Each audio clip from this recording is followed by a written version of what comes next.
домбыра тартудың ең оңай әдісі жөнінде айтатын болам. Ол яғни сандар арқылы үйрену. Яғни мына домбыраның пернесінен санап табасыздар. Мысалы 1, 2, 3, 4 деп.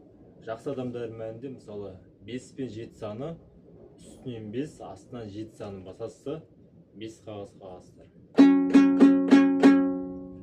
1, 2, 3, 4, 5, 7, 5, 5 деген сияқты. Сонда түрлі сандар беріледі әннің. Соны домбыраның пердесінен тек қана санайсыздар.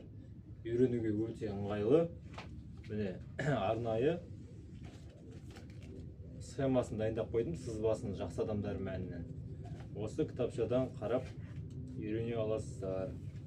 Қалай тарту керек, түсіндірмесі барлығы осы кітапшада жазылған. Қараңыздар.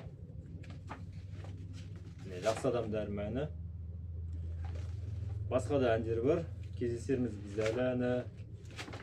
7 ән бар осы кітапшада.